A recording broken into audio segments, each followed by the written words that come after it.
Good morning, welcome to prime 9 hot topic. నేను రాజు. నిన్న ఆంధ్రప్రదేశ్కి సంబంధించి విశాఖపట్నంలో గూగుల్ డేటా సెంటర్కి సంబంధించినటువంటి శంకుస్థాపన జరిగింది. సో దీనికి కేంద్ర మంత్రి వచ్చాడు, అలాగే గూగుల్ డేటా సెంటర్కి సంబంధించినటువంటి ప్రతినిధులు వచ్చారు. సో చాలా అట్టహాసంగా కార్యక్రమం జరిగింది. ఇది ఆంధ్రప్రదేశ్ రాష్ట్రానికి ఒక గేమ్ చేంజర్గా మారబోతుంది అని చెప్పేసి దీని మీద అనేక రకాలైనటువంటి ప్రశంసలు వెలువెత్తాయి. అంతేకాకుండా ఇతర రాష్ట్రాలు కూడా ఆంధ్రప్రదేశ్కి ఈ గూగుల్ డేటా సెంటర్ రావడం పట్ల ఒకంత కులుకుంటున్నాయని చెప్పేసి కూడా మనం గతంలో చూసినటువంటి పరిస్థితి. మరి ఇలాంటి సందర్భంలోనే ప్రస్తుతం మనం చూస్తూ ఉంటే ఒక పక్క గూగుల్ డేటా సెంటర్కి సంబంధించినటువంటి ఈ శంకుస్థాపన జరుగుతుంటే మరో పక్క వచ్చేసి వైఎస్ఆర్ కాంగ్రెస్ పార్టీ ఆంధ్రప్రదేశ్ రాష్ట్రంలో పెట్రోల్ సమస్య ఎక్కువగా ఉంది, పెట్రోల్ డీజిల్ దొరక్క ప్రజలు అల్లాడుతున్నారు అని చెప్పేసి మెరుపు ఆందోళనకి పిలుపునిచ్చినటువంటి పరిస్థితి. దీంతో రాష్ట్ర వ్యాప్తంగా కూడా అక్కడక్కడ ఆ పార్టీకి సంబంధించినటువంటి నాయకులు కార్యకర్తలు వెళ్ళి పెట్రోల్ బంకుల దగ్గర హడావుడి చేసినటువంటి సిచ్యువేషన్, ఆందోళన చేసినటువంటి పరిస్థితి మనం చూసాం. సో రాష్ట్రానికి సంబంధించినటువంటి ఒక పెద్ద ప్రాజెక్టుకి సంబంధించినటువంటి ఒక మంచి జరుగుతున్నటువంటి సందర్భంలో ప్రజా సమస్య అనేటటువంటి పేరుతోటి పెట్రోల్ డీజిల్ని తీసుకొచ్చి ఆ సమస్య కోసం ఆందోళన అదే రోజు అంటే నిన్ననే ఎందుకు ఎంచుకోవాల్సి వచ్చిందో అర్థం కావట్లేదు. ఎందుకంటే దాదాపు 4-5 రోజులుగా ఆంధ్రప్రదేశ్లో పెట్రోల్ కొరత ఉన్నమాట వాస్తవమే, పెట్రోల్ బంక్ దగ్గర చాలా మంది వినియోగదారులు వెయిట్ చేస్తున్నటువంటి మాట వాస్తవమే, క్యూలు ఉన్నటువంటి మాట వాస్తవం. మరి అవన్నీ కూడా తెలిసినటువంటి వైఎస్ఆర్ కాంగ్రెస్ పార్టీ అప్పటికప్పుడు ఒక పక్క గూగుల్ డేటా సెంటర్కి సంబంధించినటువంటి శంకుస్థాపన జరుగుతూ ఉన్నటువంటి నేపథ్యంలో, భూమి పూజ జరుగుతూ ఉన్నటువంటి సందర్భంలో ఇంకో పక్క ఈ పెట్రోల్కి సంబంధించినటువంటి సమస్య మీద ఆందోళన చేయడం అనేది ఇది ఒక రాజకీయ పరమైనటువంటి వ్యూహమేమో అనేటటువంటి అనుమానాలు వ్యక్తమవుతున్నాయి. ఎందుకు అంటే గూగుల్ డేటా సెంటర్కి సంబంధించి మొదటి నుంచి కూడా అసలు గూగుల్ డేటా సెంటర్ కాదు, అది ఒక గోడౌన్ అని చెప్పేసి వైఎస్ఆర్ కాంగ్రెస్ పార్టీ నాయకులు చెప్పారు. ఆ తర్వాత దాన్ని మేమే తీసుకొచ్చాం, అది అదాని డేటా సెంటర్, దాన్ని గూగుల్ డేటా సెంటర్గా మార్చుకున్నారు, ఆ క్రెడిట్ మాదే అన్నారు. ఆ తర్వాత గూగుల్ డేటా సెంటర్ని మేము ఆహ్వానిస్తున్నాం, అంతేకాకుండా రావడానికి ఖచ్చితంగా మేము సంతోషిస్తున్నాం. At the same time Google data center తీసుకొచ్చింది మేము, చంద్రబాబు నాయుడికి అంత లేదు అని చెప్పేసి చెప్పారు. సో గూగుల్ డేటా సెంటర్ అనేటటువంటి క్రెడిట్ కూటమికి వెళ్ళడం వైఎస్ఆర్ కాంగ్రెస్ పార్టీకి ఇష్టం లేదు అనేది మొదటి నుంచి కూడా మనకు తెలుస్తూ ఉన్నటువంటి అంశం. మరి ఈ నేపథ్యంలోనే ఒక పక్క ఒక మంచి కార్యక్రమం జరుగుతుంటే ఇంకో పక్క అదే సమస్యకు సంబంధించి సమస్య గురించి ఖచ్చితంగా ప్రతిపక్షం అన్నాక పోరాటం చేయాలి, ఆ సమస్య పరిష్కారం దిశగా వాళ్ళు ఖచ్చితంగా ఆందోళన చేయాల్సినటువంటి అవసరం ఉంటుంది. అయితే ఎంచుకున్నటువంటి రోజు సమయం అనేది ఇక్కడ చాలా ఇంపార్టెంట్. ఎప్పుడైతే గూగుల్ డేటా సెంటర్కి సంబంధించినటువంటి శంకుస్థాపన జరుగుతున్నటువంటి రోజు అదే సమయంలోనే ఇక్కడ ఆందోళనకు పిలుపునివ్వడం అనేది ఒక రాజకీయ పరమైనటువంటి వ్యూహంలో భాగమేమో అనేటటువంటి అనుమానాలు కూడా వ్యక్తమవుతూ ఉన్నటువంటి పరిస్థితి. మరోపక్క ఇప్పుడు అమరావతి అంటే ఇక్కడ 2 అంశాలు వైఎస్ఆర్ కాంగ్రెస్ పార్టీకి. ఒకటి వచ్చేసి అమరావతి, 2 గూగుల్ డేటా సెంటర్కి సంబంధించి.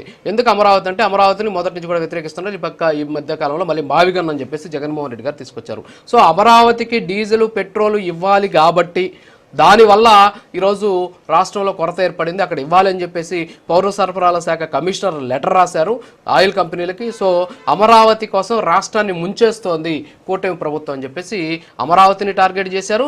ఇంకో పక్క వచ్చేసి గూగుల్ డేటా సెంటర్కి సంబంధించినటువంటి శంకుస్థాపన కార్యక్రమాలు బయట రాకుండా చేసినటువంటి పరిస్థితి. సో గతంలో కూడా మనం చూసాం, ఏదైతే అమరావతికి సంబంధించినటువంటి చట్టబద్ధత వచ్చినటువంటి రోజే మావిగన్ అని చెప్పేసి ఒక కొత్త ప్రతిపాదన తీసుకొచ్చి చట్టబద్ధత అనేటటువంటి అంశం జనాల్లోకి వెళ్లకుండా మావిగన్ అనేటువంటి అంశాన్ని జనాలకు తీసుకెళ్లారు. సో ఇప్పుడు కూడా అలాంటి సిచ్యువేషన్ క్రియేట్ చేస్తున్నారు. గూగుల్ డేటా సెంటర్ పేరుతోటి అంటే డీజిల్ ఇవ్వలేనోడు గూగుల్ని తెస్తాడు రాష్ట్రానికి అని చెప్పేసి సెటైరికల్ వ్యంగ్యంగా కూడా మాట్లాడుతూ ఉన్నటువంటి పరిస్థితి. సో దాని మీద చర్చిద్దాం. ఈ చర్చలో మనతో పాటు కట్టా కార్తిక్ గారు పొలిటికల్ అనలిస్ట్, అలాగే టీడీపీ అధికార ప్రతినిధి మేడ విజయశేఖర్ రెడ్డి గారు మనతోటి లైవ్లో ఉన్నారు. వీరితో పాటు వైఎస్ఆర్ కాంగ్రెస్ పార్టీ నుంచి బొట్ట రామారావు గారు, అలాగే జనసేన అధికార ప్రతినిధి కృష్ణ గారు జాయిన్ అవుతారు. సో ముందుగా కట్టా కార్తిక్ గారు గుడ్ మార్నింగ్.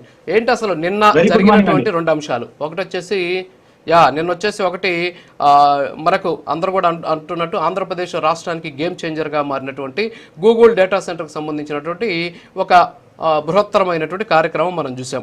మరి అది అక్కడ జరుగుతూ ఉంటే అదే సందర్భంలో మళ్ళీ ఇక్కడ పెట్రోల్ డీజిల్ కొరత అని చెప్పేసి దాని మీద ఆందోళన చేయడం అంటే 3-4 రోజులుగా ఉంది, ఆ సమస్య ఉంది, సమస్య గల కారణాలని ఫైండ్ అవుట్ చేస్తున్నాం. ఎవరు కంపెనీ సమస్యలు ఐఓసిఎల్కి సంబంధించినటువంటి కంపెనీ సమస్యలు సృష్టించిందని చెప్తున్నారు. పౌర సరఫరాల శాఖకు సంబంధించినటువంటి సరైనటువంటి సమన్వయం లేకపోవడం వల్ల ఇలాంటి పరిస్థితి తలెత్తింది అంటున్నారు. కారణాలు పక్కన పెడితే ఈ సమస్యను పరిష్కరించే దిశగా ప్రభుత్వం ప్రయత్నాలు చేస్తూ ఉంది, చక్కదిద్దేటటువంటి ప్రయత్నం కూడా చేస్తూ ఉంది. అయితే అప్పటికప్పుడు అంటే గూగుల్ డేటా సెంటర్కి సంబంధించినటువంటి శంకుస్థాపన జరుగుతూ ఉన్నటువంటి సందర్భంలోనే ఆంధ్రప్రదేశ్ రాష్ట్ర వ్యాప్తంగా ఈ నిరసనలకు పిలుపునివ్వడం వెనక ఏమైనా వ్యూహాత్మకమైనటువంటి ఆలోచన ఉందని మనం భావించవచ్చా? రాజుగారు, మీకు తెలియని రాజకీయాలు కాదు, మీరు చూడని రాజకీయాలు కాదు. ఒక సమస్య ఉంది అనుకున్నప్పుడు, ఆ సమస్య వల్ల ప్రజలు ఇబ్బంది పడుతున్నారు అనుకున్నప్పుడు ముందుగా ప్రతిపక్షం స్పందిస్తా, ప్రభుత్వం స్పందిస్తా? ముందుగా ప్రతిపక్షం స్పందించి ఆందోళన చేసిన తర్వాత ప్రభుత్వం స్పందిస్తుంది. కానీ ఇక్కడ చూడండి, సమస్యను ప్రభుత్వం గుర్తించింది, షార్ట్ అవుట్ చేయడానికి ప్రయత్నాలు స్టార్ట్ చేసింది. స్టార్ట్ చేసిన తర్వాత ప్రతిపక్షం స్పందించి ఆందోళన కార్యక్రమాలు నిర్వహించింది. అదేదో నాకు అర్థం కాలేదు. నిజానికి ఆదివారం నాడు సమస్య తీవ్రంగా ఉంది. సోమవారం మంగళవారం సమస్యకి షార్ట్ అవుట్ దొరికింది. మరి ఆదివారం నాడు కదా వైసీపీ ఆందోళన చేయాల్సింది, లేదు శనివారం నాడు కదా, శనివారం నాడు కూడా ప్రాబ్లం ఉంది. కానీ ఆ రోజుల్లో వైసీపీ కాముగుంది. రెండోది నేనేమంటారంటే, ఒక సమస్య మీద ఒక పార్టీ ఉద్యమం చేస్తున్నప్పుడు ఆ సమస్య మీద ఆ పార్టీకి సమగ్రమైన అవగాహన ఉండాలి. ఎందుకు ఈ సమస్య వచ్చింది, ఈ సమస్య ఆంధ్రప్రదేశ్ లో మాత్రమే వచ్చిందా, పక్కనున్న తెలంగాణలో కూడా వచ్చిందని కనీస అవగాహన ఉండాలి. నిజానికి ఆ సమస్య ఆంధ్రప్రదేశ్ సంబంధించింది కాదు, ఆంధ్రప్రదేశ్ మాత్రమే సంబంధించిన సమస్య కాదు. ఇలా ఆయిల్ కంపెనీలు వాళ్ళకి బ్యారెల్ ధర పెరగటం వల్ల, క్రూడ్ ఆయిల్ బ్యారెల్ ధర పెరగటం వల్ల వాళ్ళు సప్లైని కావాలని తగ్గించాయి. అది క్లియర్గా అర్థమవుతుంది, కావాలని తగ్గించాయి. ఒకవైపు ప్రజలు ప్యానికి గురై రోజువారీ డిమాండ్ కంటే ఎక్కువ డిమాండ్ చేస్తున్నారు, ఇంకో వైపు ఏమో గతం కంటే సప్లై తగ్గింది. గతంలో ఇప్పుడు ఏ పెట్రోల్ డీలర్ మీరు ఫోన్ లైన్ లో తీసుకున్నా చెప్తాడు, గతంలో క్రెడిట్ సిస్టమ్ మీద ఇచ్చేవాళ్ళు, ఇప్పుడు క్రెడిట్ లేదు, ముందు అడ్వాన్స్ కట్టి ఇండెంట్ పెట్టమంటున్నారు. అడ్వాన్స్ కట్టి ఇండెంట్ పెట్టినా సరే ఆయిల్ కంపెనీలు ఆయిల్ పంపట్లేదు, ఆయిల్ ట్యాంకర్స్ పంపట్లేదు. కారణం ఏంటంటే ఇప్పుడు 5 రాష్ట్రాల ఎలక్షన్స్ ఉన్నాయి కాబట్టి కేంద్రం ధరలు పెంచుకోవడానికి అవకాశం లేదు. అవసరమైతే తమ 10 రూపాయల వ్యాట్ని తగ్గించుకోవడానికి సిద్ధపడ్డే తప్ప ధరలు పెంచొద్దని ఆయిల్ కంపెనీలు చెప్పాయి. ఒకేపీ బ్యారెల్ ధర 111, ఇవాళైతే $111 బ్యారెల్ ధర ఇప్పుడు స్టిల్. తర్వాత ఇంకొక వైపు ఏమో రూపాయికి డాలర్కి మధ్య వ్యత్యాసం బాగా పెరిగిపోయింది. మనమే రూపాయల్లో కొంటాం పెట్రోల్ డీజిల్ ని, కానీ ఆయిల్ కంపెనీలు క్రూడ్ ఆయిల్ ని డాలర్ తో కొంటాయి. అంతర్జాతీయ మార్కెట్ లో డాలరేగా ఉంది, డాలర్ తో కొంటాయి. మన రూపాయిని డాలర్ లో కన్వర్ట్ చేసినప్పుడు డాలర్ కి రూపాయికి వ్యత్యాసం పెరిగినప్పుడు ఎక్కువగా పే చేయాల్సి వస్తుంది ఆయిల్ కంపెనీలు. దానివల్ల వీరెంతో తక్కువ సప్లై చేస్తే తక్కువ నష్టాల్లో ఉంటాం అనేటువంటి ఒక స్ట్రాటజీని ఆయిల్ కంపెనీలు ఫాలో అవుతున్నాయి. అది హైదరాబాద్ లో అంతే, తెలంగాణ మొత్తం అంతే, ఆంధ్రప్రదేశ్ లోనూ అదే జరుగుతుంది, మొత్తం అన్ని చోట్ల అదే జరుగుతుంది. ఇప్పుడే ఒక మీకు బ్రేకింగ్ న్యూస్, విమానయాన శాఖకి విమాన సంస్థలు లేఖ రాసే, మాకు డీజిల్ సరిపడా లేదు, మాకు ఇస్తేనే మేము విమానాలు నడపగలమని చెప్పేసి రాసే. అంటే మరి విమానాల సమస్య కారణం ఎవరు? దానికి కూడా చంద్రబాబు నాయుడు గారేనా? నిన్న సాక్షి పేపర్ వైసీపీని అడ్డంగా బుక్ చేసిందని నేను అనుకుంటున్నాను. నిన్న మీరు సాక్షి పేపర్ హైదరాబాద్ ఎడిషన్ చూడండి, సాక్షి పేపర్ ఆంధ్రప్రదేశ్ ఎడిషన్ చూడండి. ఆంధ్రప్రదేశ్ ఎడిషన్ లోనేమో డీజిల్ పెట్రోల్ కష్టాన్ని చంద్రబాబుతో లింక్ పెడుతూ రాశారు.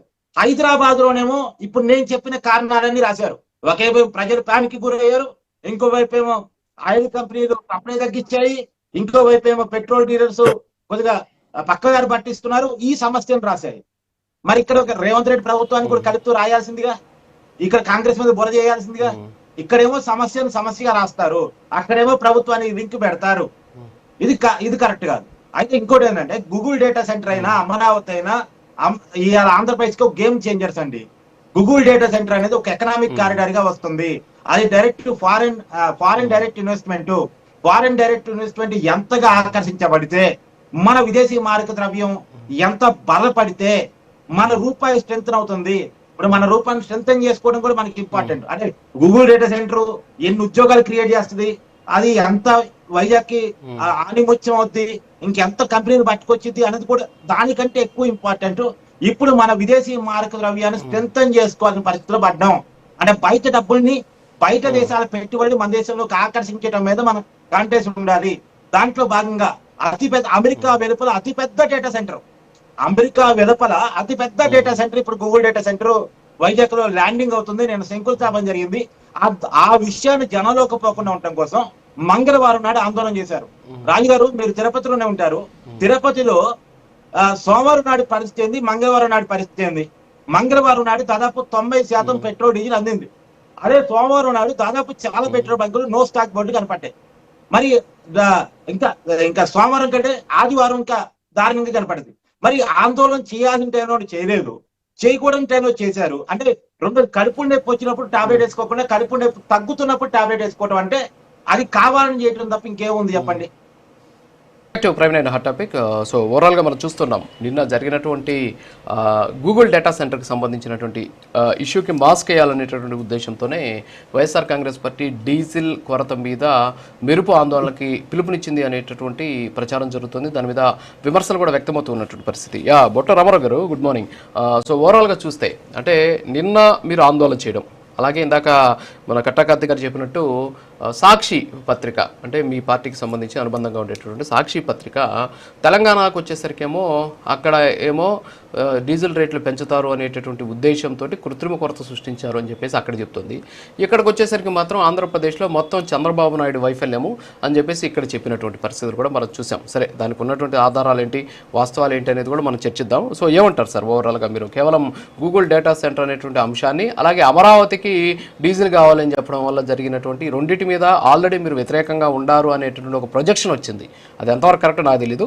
ఆ ప్రొజెక్షన్ ఇప్పుడు నిజమేమో అనేటటువంటి అనుమానాలకి బలం చేకూరుస్తున్నటువంటి పరిస్థితి. ఏమంటారు?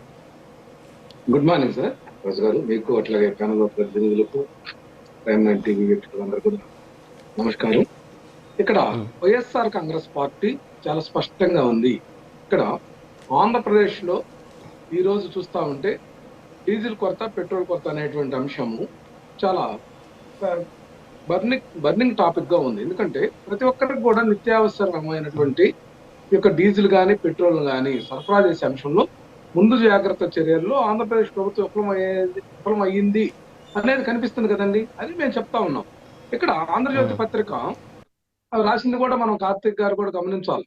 ఆంధ్రజ్యోతి పత్రిక వైఎస్ఆర్ కాంగ్రెస్ పార్టీ ఏదో ప్యానిక్ ఇష్యూ క్రియేట్ చేసి దీని అంతటా కూడా మూల కారణం వైఎస్ఆర్ కాంగ్రెస్ పార్టీ. ఎంత అసంబద్ధమైనటువంటి ఆరోపణలు అంటే, ఈ ప్రభుత్వంలో ఉన్నటువంటి పెద్దలు ఏదైతే నాదెండ్ల మనోహర్ గారు చెప్పారు, ఏది బైక్ కి 2 లీటర్లు, ఏదైతే వెహికల్ కారు కానీ ఏదైతే 10 లీటర్లు ఇట్లా పెట్టాడే, ఇది ఎంతవరకు ఇది సమంజసం అనేటువంటి అంశం కూడా వాళ్ళకి పాలనలో వాళ్ళ యొక్క దృష్టి ఏ కోణంలో ఉంటుందనే దానికి, వాళ్ళ యొక్క విధానానికి ఇది తార్కాణం అండి. ఎందుకంటే ఈ రోజు చూస్తా ఉంటే నిత్యావసర వస్తువులకి ఈ యొక్క పెట్రోలియం ప్రోడక్ట్స్ కి లింక్ ఉంది. ఎందుకంటే ఈ ట్రాన్స్పోర్ట్ వ్యవస్థ అంతా ఉంటుంది. అట్లాగే రోజువారీ పనిచేసుకునేటటువంటి ఏదైతే బేల్దారి మేస్త్రులు కానీ వీళ్ళందరూ కూడా బైకుల మీద వెళ్లాల్సినటువంటి అవసరం ఉంది. అట్లాగే ఆటో వాలాలు, ఆటో తిరగాలంటే డీజిల్ పెట్రోల్ అవసరం ఉంది.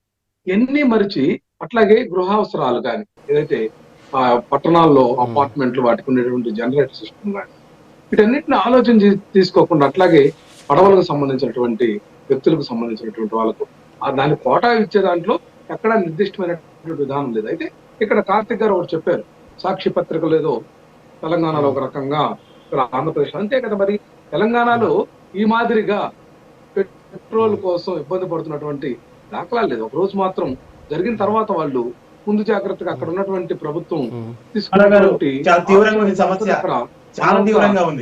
స్కేర్సిటీ లేదు. ఇక్కడ ఆంధ్రప్రదేశ్ లో రాత్రే చాలా పెట్రోల్ పంపులు అన్ని కూడా మూసివేయడం, అట్లా దాదాపుగా 70% పైన పెట్రోల్ పంపులన్నిటిని కూడా నో స్టాక్ బోర్డులు పెట్టినటువంటి పరిస్థితి ఉంటే దీని వెనక ఎవరు నిర్లిప్తత ఉంది? అసలు ఇదంతా కూడా ప్యానిక్ గా క్రియేట్ అయింది. చాలా మంది చెప్పారండి, ఈ ప్రభుత్వంలో ఉన్నటువంటి వ్యక్తులు కానీ మంత్రి గారు కానీ అనవసరంగా ఇది ఏదో పెట్రోల్ కొరత వస్తుందనేటటువంటి ప్రచారంతో అందరూ ఒకేసారి పెట్రోల్ పట్టించుకోవడం వల్ల లేకపోతే డీజిల్ పట్టించుకోవడం వల్ల ఈ కొరత వచ్చిందని చెప్పారే. మరి దీనికి తార్కాణంగా చూస్తా ఉంటే దీనికి మీరు కాదా, మీ ప్రభుత్వం కాదా అనే దానికి నిన్న మా నాయకుడు సత్తుల రామకృష్ణారెడ్డి గారు కూడా రుజువులతో ప్రెస్ మీట్ పెట్టారు. ఏంటంటే విషయము, కన్నబాబు గారు సివిల్ సప్లైస్ కమిషనర్ గా అట్లాగే ఏదైతే సెక్రటరీగా ఉన్నారో ఆయన కేంద్రానికి లేకపోతే ఈ యొక్క కంపెనీలన్నిటికీ కూడా ఆయిల్ కంపెనీలకు లేఖ రాశారు. సివిల్ సప్లైస్ డిపార్ట్మెంట్ అంటే పౌర సరఫరాల శాఖ, ఈ యొక్క ప్రజలకు సంబంధించినటువంటి శాఖ అయితే, ఈయన ఏపీసీఆర్డీ పరిధిలో ఉన్నటువంటి పెట్రోల్ పంపులన్నిటికీ కూడా ఆ యొక్క నిర్మాణ పనుల కోసం గాను పెట్రోలియం ఉత్పత్తులు అందుబాటులో ఉంచండి, దాదాపుగా 2,75,66,000 లీటర్లు ఒక 4 నెలల మాసంలో ఒక చార్ట్ ఇచ్చి ఆ యొక్క పెట్రోలియం ఉత్పత్తులు అందుబాటులో ఉంచాలన్నారే. ఇది కాదా డీవియేషన్ అంటే? ఇప్పుడు కాంట్రాక్టర్లు కానీ బల్క్ గా యూజ్ చేసేటటువంటి వ్యక్తులకు కూడా సపరేట్ పాలసీ ఉందని డాక్టర్ నీరజ్ మిట్టల్ ఏదైతే సెక్రటరీ ఉన్నారు ఆయన పొట్టికాయలు వేస్తూ మీ యొక్క అభ్యర్థనను విత్డ్రా చేసుకోమన్నాడే. ఇది పాలనలో ఉన్నటువంటి లోపభూయిష్టమైనటువంటి విధానం. ఎప్పుడన్నా చూసామంటే కరోనాలో కూడా మా నాయకుడు జగన్మోహన్ రెడ్డి గారు పెట్రోలియం కానీ, పెట్రోలియం ఉత్పత్తుల్లో కానీ, యొక్క గ్యాస్ విషయంలో కానీ ఎంత అప్రమత్తతో ఉండి అందరికి సక్రమంగా అందే విధంగా పాలన చేస్తే ఆ పాలన మీద వీళ్ళు విషయం కలుపుతారు. మనం ఏం చేస్తున్నామని చూసుకోండి. రామారావు గారు ఒక్క నిమిషం. రామారావు గారు పౌర సరఫరాల శాఖ కమిషనర్ కన్నబాబు గారు రాసినటువంటి లేఖ ఒక్కసారి పీసీఆర్ అది చూపించండి. అది మీరు చెప్పారు కాబట్టి దాని గురించి మాట్లాడదాం మనం. ఒక్కసారి పీసీఆర్ ఆ లెటర్ చూపించండి. ఒకసారి ఆ లెటర్ చూడండి. కన్నబాబు ఐఏఎస్ పౌర సరఫరాల శాఖ కమిషనర్ ఆంధ్రప్రదేశ్ ప్రభుత్వం అన్ని ఆయిల్ మార్కెటింగ్ కంపెనీల అధిపతులకు ఆయన లేఖ రాశాడు. ఏంటంటే అందులో ఉన్నటువంటిది అమరావతిలో నిర్మాణ పనుల కోసం డీజిల్ సరఫరా చేయమనేసి అభ్యర్థనగా ఆయన అందులో చెప్పడం జరిగింది. ఇందులో అమరావతిని రాష్ట్రానికి ఒక ప్రతిష్టాత్మకమైనటువంటి అభివృద్ధి కార్యక్రమంగా మార్చడానికి పనులు జరుగుతున్నాయని చెప్పేసి ఆంధ్రప్రదేశ్ రాజధాని ప్రాంత అభివృద్ధి ప్రాధికార సంస్థ ఏపీసీఆర్డీఏ తెలిపింది. కాబట్టి ఈ పనుల కోసం జూలై 2026 వరకు మొత్తం 27,566 కిలోలీటర్ల డీజిల్ అవసరం అని చెప్పేసి అంచనా వేశాం. ఏప్రిల్లో 4,238.84 కిలోలీటర్లు, మేలో 8,879 కిలోలీటర్లు, జూన్లో 7,527 కిలోలీటర్లు, జూలైలో 6,920 కిలోలీటర్లకు సంబంధించినటువంటి డీజిల్ ఇవ్వండి అని చెప్పేసి ఆయన లేఖ రాయడం జరిగింది. అది ఎలా ఇవ్వాలి అంటే సమీపంలో ఉన్నటువంటి పెట్రోల్ బంకుల నుంచి రిటైల్ ధరలకు తగినంత డీజిల్ ఇవ్వమని చెప్పడం జరిగింది. ఇటీవల కాలంలో కమర్షియల్ డీజిల్ అనేటటువంటి దానికి సంబంధించి దాదాపు 21.5 రూపాయి లీటర్ మీద పెంచడం వల్ల బర్డన్ ఎక్కువ అవుతుంది. అమరావతి పనులు అనేది ప్రభుత్వానికి సంబంధించినటువంటి పనులు కాబట్టి అక్కడ డీజిల్ ఎక్కువ రేట్ల వల్ల ఏమవుతుంది అంటే అంచనాలు పెరిగే అవకాశాలు ఉన్నాయి. కాబట్టి ఒక అభ్యర్థనగా మాత్రమే వీళ్ళు లేఖ రాసినటువంటి పరిస్థితి. ఇప్పుడు వైఎస్ఆర్ కాంగ్రెస్ పార్టీ అలాగే మీరేమంటున్నారంటే అమరావతి పనులకు డీజిల్ కేటాయించమని చెప్పేసి కోరడం కారణం చేత ఈరోజు ఆంధ్రప్రదేశ్ రాష్ట్రంలో డీజిల్ కొరత ఏర్పడింది అంటున్నారు. ఏప్రిల్ వరకు అంటే ఇప్పుడు మిగిలినటువంటి ఈ రోజులకి సంబంధించి వాళ్ళు చెబుతున్నది 4,238.84 కిలోలీటర్లకు సంబంధించినటువంటి డీజిల్ కావాలి అని చెప్పేసి చెబుతూ ఉన్నటువంటి పరిస్థితి. సో వాస్తవంగా ఆంధ్రప్రదేశ్ రాష్ట్రంలో ప్రతిరోజు సుమారుగా 6,330 కిలోలీటర్లు అంటే 63 లక్షల లీటర్ల పెట్రోలు అలాగే 90 లక్షల లీటర్ల డీజిల్ అమ్ముడవుతుంది. అంటే ఒక్క రోజు ఆంధ్రప్రదేశ్ రాష్ట్ర వ్యాప్తంగా అమ్ముడయ్యేటటువంటి డీజిల్ వీళ్ళు అడిగింది నెలకి మాత్రమే. వీళ్ళు అడిగింది కూడా హైయెస్ట్ 6 లక్షల లీటర్లు మాత్రమే, 60 లక్షల లీటర్లు నెలకు మొత్తానికి అడిగింది. కానీ ఆంధ్రప్రదేశ్ రాష్ట్రంలో కన్జంప్షన్ ఎంత ఉంది? 90 లక్షల లీటర్లు పర్ డే ఉంది. మరి 60 లక్షల లీటర్లు నెలంతటికి సరిపడేది ఇస్తే 90 లక్షల లీటర్లు రోజుకి ఖర్చు అవుతుంది కదా. మరి ఆ లాజిక్ ఎందుకని మిస్ అవుతుంది మీ పార్టీ? అసలు అంటే చూడాలి కదా. అంటే 90 లక్షల లీటర్ల పర్ డే ఉంది, మరి 60 లక్షల లీటర్లు నెలంతా కదా అడుగుతున్నారు వీళ్ళు. రాజు గారు మీరు కూడా ఒక అంశం అర్థం చేసుకోవాలి. మీరు సీనియర్ జర్నలిస్టు, పౌర సరఫరాల శాఖకి అమరావతి కాంట్రాక్టర్లకి డీజిల్ కావాలని లేకపోతే సమకూర్చాలనేటువంటి అంశంతో సంబంధం ఏముందండి? దానికి ఒక సపరేట్ ఫార్ములా ప్రాసెస్ సిస్టమ్ ఉంది. ఏదైతే బల్క్ గా డీజిల్ వినియోగించుకునేటటువంటి కాంట్రాక్టర్లు చూసుకునేటటువంటి దానికి ఇది లోపాయకారిగా చంద్రబాబు నాయుడు గారి ప్రభుత్వంలో ఎప్పుడు కూడా నేను చెప్పేది అదే, ఇది లోపాయకారి విధానము.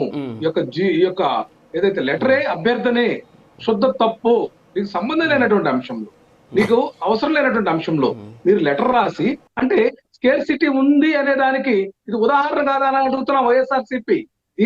లెటర్ రాయడం అనేది 100%. ఒక నిమిషం సార్, లెటర్ రాయడం అనేది నేను సమర్థించట్లేదు. ఒక నిమిషం రామారావు గారు లెటర్ రాయడాన్ని నేను సమర్థించట్లా. లెటర్ రాయడాన్ని నేనే కాదు కేంద్ర ప్రభుత్వం కూడా సమర్థించలా. నేను అడుగుతున్నది ఏంటి అంటే కేవలం దీని వల్లే కొరత ఏర్పడింది అనేటటువంటి ఒక భ్రమ కల్పించడం, అంటే మళ్ళీ అమరావతి మీద విషయం చిమ్మేటటువంటి ప్రయత్నంగా మనం భావించవచ్చు కదా. ఎందుకని అంటే 90 లక్షల లీటర్లు పర్ డే కన్జంప్షన్ ఉన్నటువంటి చోట నెలకి 60 లక్షల లీటర్లు ఇవ్వండి అని అడిగితే ఇది స్కార్సిటీ ఎలా అవుతుంది? దానికి నాకు ఆన్సర్ కావాలి. ఒకటి సార్ ఇక్కడ చిన్న లాజిక్ ఏంటంటే ప్రభుత్వం ఏం చెప్తుందంటే వైఎస్ఆర్ కాంగ్రెస్ పార్టీ వాళ్ళు లేకపోతే కొంతమంది సోషల్ మీడియాలో ప్రచారం చేశారు, పెట్రోల్ కొరత రాబోతుంది, పెట్రోల్ ధరలు పెరిగిపోతున్నాయి అనేది చేశారు కాబట్టి దానివల్ల ఈ యొక్క కొరత వచ్చిందని చెప్తున్నారే, దానికి ఆన్సర్ చెప్తున్నా. మీరు లెటర్ ఎందుకు రాశారు? లెటర్ రాయడం తప్పు, ఓకే, ఇది తీసేసేయండి. సెకండ్ పాయింట్ ఏంటంటే, రెండో విషయం ఏంటంటే మీరు లెటర్ ఎందుకు రాశారు? మీరు అభద్రతాభావం అంటే మీరే సృష్టికర్తలు కదా. ఈ యొక్క ప్యానిక్ కి మీ యొక్క భాగస్వామ్యమే ఎక్కువ ఉంది కదా ప్రజల కంటే కూడా. మీరు చేస్తున్నటువంటి ముందస్తు జాగ్రత్త కోసం రాసినటువంటి అర్హత లేనటువంటి అసంబద్ధమైనటువంటి లేఖ కారణభూతం కాదా? అంటే దీంట్లో మీ పాత్ర లేదా? అంటే మీకు తెలుసు కదా 24వ తేదీ లెటర్ రాసినటువంటి వ్యక్తులు అంటే దీనికి 3-4 రోజుల ముందు నుంచి ఈ యొక్క పెట్రోలింగ్ కొరత ఉందని గ్రహించి కదా రాసింది లెటర్. అంటే దీన్ని ఎందుకు సరి చేసుకోలేదు, ప్రభుత్వం ఎందుకు విఫలమైంది? లేదు పెట్రోల్ కొరత ఉందని కాదు సార్ అర్థం చేసుకోవాలి మీరు రామారావు గారు పెట్రోల్ కొరత ఉందని లెటర్ రాయలేదు. ప్లీజ్ అర్థం చేసుకోవాలి రామారావు గారు. అర్థం చేసుకోవాల్సిన విషయం ఏంటంటే సార్ రామారావు గారు పెట్రోల్ కొరత ఉందని చెప్పి లెటర్ రాయలేదు సార్. లెటర్ ఎందుకు రాశారంటే కన్నబాబు గారు లెటర్ ఎందుకు రాశారు అంటే కమర్షియల్ డీజిల్ కి సంబంధించినటువంటి రేట్లు పెరిగాయి, 21.5 నుంచి 22 రూపాయలు ఆయా ప్రాంతాలను బట్టి లీటర్ మీద పెరిగాయి కాబట్టి తద్వారా దీన్ని అమరావతి పనులకు సంబంధించినటువంటి వేగంలో ఇది ఒక కొరతగా ఏర్పడకూడదు. ఇన్ కేసు అదేమైనా అయిందనుకోండి, అమరావతి అన్నారు డబ్బులు తెచ్చేశారు అప్పులు తెచ్చేశారు కానీ డీజిల్ లేదని చెప్పేసి ఆపేశారని చెప్పేసి మళ్ళీ మీరే అమరావతి ఏరియాకి పోయి ఆందోళన చేస్తారు. సో కాబట్టి ఏంటంటే అన్ని పనులు సవ్యంగా సాగాలి అంటే ఉన్నటువంటి పరిమితులకు లోబడి వీళ్ళు ఒక లేఖ అయితే రాయడం జరిగింది. సో అక్కడ రాసింది డీజిల్ కొరత వల్ల కాదండి, డీజిల్ కొరత వల్ల రాయలేదు. ప్యానిక్ క్రియేట్ అవ్వడం ఒకటి, తర్వాత వచ్చేసి ఐఓసీఎల్ చేసినటువంటి తప్పు ఒకటి. ఐఓసీఎల్ ఏం చేసింది, తప్పు ఏం చేసింది అంటే ఈరోజు ఈ కమర్షియల్ డీజిల్ ఏదైతే ఉందో కమర్షియల్ డీజిల్ మీద పరిమితులు విధించడం, కమర్షియల్ డీజిల్ కొనేటటువంటి ప్రైవేట్ సంస్థలన్నీ ఏం చేశాయంటే 21 రూపాయలు పెరిగిపోయినాయి కదా అని చెప్పేసి రిటైల్ షాపుల్లోకి వచ్చి కొనుక్కోపోవడం. సో ఇది పౌర సరఫరాల శాఖలో ఉన్నటువంటి ఒక విధానానికి కూడా ఇది ప్రశ్నించేటటువంటి అంశమే. సో వాళ్ళది కూడా రైట్ అని ఎవరు చెప్పట్లేదు. సో ఇక్కడ లేఖ రాయడానికి కారణమైంది అంటే రేట్లు పెరగడం వల్ల ఆ ప్రభావం అమరావతి పనుల మీద పడుతుంది అనేటటువంటి ఏకైక కారణంతో లెటర్ రాశారు. లెటర్ వల్ల ఈ రోజు ఇక్కడ స్కార్సిటీ ఏర్పడిందని కానీ అలాగే లెటర్ రాయడం స్కార్సిటీ ఉందని లెటర్ రాయడం కానీ తప్పు అనేటటువంటి విషయం నాకు అర్థమవుతున్నటువంటి పరిస్థితి ఆ డాక్యుమెంట్ ని చూసి. చిన్న సబ్మిషన్ రాజు గారు, ఇక్కడ అంశం ఏంటంటే పౌర సరఫరాల శాఖకి వాణిజ్యపరమైనటువంటి ఏదైతే కమర్షియల్ సంబంధించినటువంటి అంశంతో ఎక్కడైతే దూరిందో దీంట్లోనే లోపభూయిష్టమైన విధానం ఉంది అంటున్నా. అసలు మీకు ఇంకోటి కూడా అర్థం చేసుకోవాలి రాజు గారు, ఎప్పుడు కూడా ఈ యొక్క పౌర సరఫరాలకు సంబంధించినటువంటి ఈ యొక్క జనరల్ యూజ్ చేసేటటువంటి డీజిల్ కి అట్లాగే బల్క్ సప్లయర్స్ కి ఎప్పుడు రేట్ల వ్యత్యాసం ఉంటుంది. ఇది ఈ రోజు కొత్త అంశం కాదు. ఎప్పుడు వ్యత్యాసం ఉండేటటువంటి విధానాన్ని ఈ రోజు సాక్గా చూపించడం, బూచ్గా చూపించడం ఇది కరెక్ట్ కాదు అంటున్నాం. ఎందుకంటే ఆయిల్ కంపెనీస్ బల్క్ గా సప్లై చేయడానికి డైరెక్ట్ గా కాంట్రాక్టర్లకి సప్లై చేసేటటువంటి సిస్టమ్ ఎన్నో ఏళ్లగా ఎంతో కాలంగా ప్రభుత్వం, కేంద్ర ప్రభుత్వం నిర్వహిస్తున్నటువంటి విధానం, ఆయిల్ కంపెనీస్ కి ఇచ్చినటువంటి మార్గదర్శకాలు, కాంట్రాక్టర్లకు ఇచ్చేటటువంటి రేటు కూడా ఆ డీజిల్ రేటు కానీ వాళ్ళకి ఇచ్చేటటువంటి ధరలు ఏదైతే కాంట్రాక్టర్లకు ఇచ్చేటటువంటి ఆ యొక్క యూటిలైజేషన్ ఆఫ్ మెషిన్స్ ధరలు కూడా వేరుగా ఉంటాయి అనేది కూడా అర్థం చేసుకోమని ఈ సందర్భంగా విజ్ఞప్తి చేస్తున్నా. ఇది వైఎస్ఆర్ కాంగ్రెస్ పార్టీ మీద జపం నెట్టాలంటే ఏ మాత్రం కుదరదు.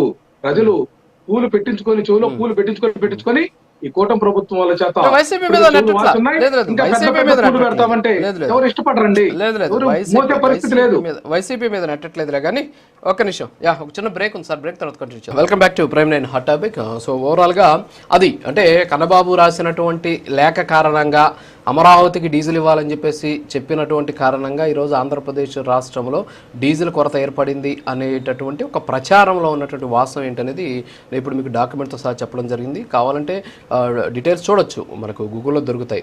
ఆంధ్రప్రదేశ్లో ఉన్నటువంటి అవుట్లెట్ షాప్స్ ఎన్ని, ప్రతిరోజు కన్జంప్షన్ ఎంత ఉంది అనేసి. సో దాదాపు 90 లక్షల లీటర్లు ఆంధ్రప్రదేశ్ రాష్ట్ర వ్యాప్తంగా ప్రతిరోజు ఖర్చు అవుతుంటుంది. కానీ ఇక్కడ అడిగింది నెలకి 60 లక్షల లీటర్లు. నెలకు 60 లక్షల లీటర్లు అంటే పర్ డే 1,00,000 లీటర్లు అడిగారు. 1,00,000 లీటర్లు అంటే కేవలం ఒక 5-6 బంకులకు సంబంధించి 20,000 లీటర్లు వేసుకున్నా కూడా ఒక 5 బంకులకి సరిపడా డీజిల్ అమరావతి సరిపోతుంది. సో ఇది లేఖ రాయడం తప్పు, అలా అడగడం కూడా తప్పే. నిబంధనలకు విరుద్ధంగా అది అడగడం తప్పు, అలా లేఖ రాయడం కూడా తప్పు. దీని మీద కేంద్ర ప్రభుత్వం కూడా మళ్ళీ ఇక్కడ చీఫ్ సెక్రటరీకి లేఖ కూడా రాసినటువంటి పరిస్థితి. అయితే కారణం అమరావతికి డీజిల్ ఇవ్వడం వల్లే ఈరోజు కొరత ఏర్పడింది అనేది తప్పు అనేటటువంటి అంశాన్ని చెప్పడం అనేది మాత్రం నా ఉద్దేశం.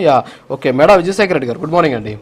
అయితే ఇక్కడ ఒకటి సరే, డీజిల్ రేట్లు ఎందుకు పెరిగాయి, డీజిల్ సంక్షోభం ఎలా, వినండి సార్ గురుగారు వినండి ప్లీజ్. డీజిల్కి సంబంధించినటువంటి సంక్షోభం ఎందుకు వచ్చింది అనేటటువంటి అంశం ఏదైతే ఉందో అది పక్కన పెడితే కేవలము ఈ గూగుల్ డేటా సెంటర్కి సంబంధించినటువంటి విషయం జనాల్లోకి వెళ్ళకూడదు, దానికి ఒక మాస్క్ వేయాలి అనే ఉద్దేశంతోనే నిన్న ఈ అంశాన్ని తీసుకొచ్చారు అనేటటువంటి విమర్శలు వ్యక్తమవుతున్నాయి. ఒక్కసారి ఒక బయట విని తర్వాత మనం దాంట్లోకి వెళ్దాం. ఒకసారి పీసీఆర్ సజ్జల రామకృష్ణారెడ్డి గారి బయట ఒక్కసారి ప్లే చేయండి ప్లీజ్.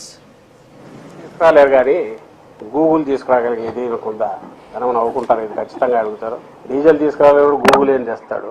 అసలు ఆ డీజిల్ మామూలు నీకు వెహికల్ నడుపుకోవడానికి 2 వీలర్ నడుపుకోవడానికి నువ్వు సప్లై చేయలేను, పెట్రోల్ సప్లై చేయలేవు, నువ్వు పరిశ్రమలు ఏమి చేస్తావు, పెద్ద పెద్ద పరిశ్రమలు వాటినే నిలపగలవు. అసలు ఆధునిక జీవితం ఇది నడవడమే దీని మీద ఉన్నప్పుడు దీన్ని ఎంత సేఫ్టీగా, దీని ఎంత సెన్సిటివ్ ఇష్యూగా చూడాలా, ఎక్కడ చిన్నపాటి ఇబ్బంది లేకుండా ఎట్లా చూడాలనే ఆలోచనే లేని వాడు నువ్వు కొత్త కొత్త పరిశ్రమలు తెచ్చి ఎంప్లాయ్మెంట్ ఏం క్రియేట్ చేస్తావు? విధ్వంసం అంటే ఇది. ఏదైతే మొత్తం స్తంభింపజేస్తుందో ఈరోజు రాష్ట్రాన్ని ఈ కొరత క్రియేట్ చేసిన కొరత వల్ల ఇలాంటి 2-3 దెబ్బలు చాలు ఎకానమీ కంప్లీట్ దెబ్బతినడానికి, కుదేలైపోవడానికి. ఎవరికి కాన్ఫిడెన్స్ వస్తుంది ఇక్కడ వచ్చి నేను ఉండాలంటే? ఇలాంటి గవర్నమెంట్ ఉన్న చోట అమరావతి అనే గ్రోత్ ఇంజన్ కు దానికి సప్లై, ఇప్పుడు అదాని గ్రోత్ ఇంజన్ దానికి సప్లై, ఇంకా ఏదైనా ఈ మధ్య స్పేస్ ఏదో అంటున్నాడు కొడుకు, బహుశా చంద్రమండలం మీదకి ఆపైకి పోవడానికి ఈ సప్లై, ఏదైతే మనకు కనపడవో వాటన్నిటికీ ఈ సప్లైలు అన్ని పోతాయో తెలియదు. కానీ ఆఖరికి ఇక్కడ ఎవడైతే డిసైడ్ చేస్తారో 5 కోట్ల మంది ప్రజలు, వాళ్ళ సప్లైస్ అన్ని కట్ చేసేస్తున్నారు కంప్లీట్ గా, చాలా క్రూరంగా దుర్మార్గంగా. అమరావతి దానికి ఏదో ఈ రకంగా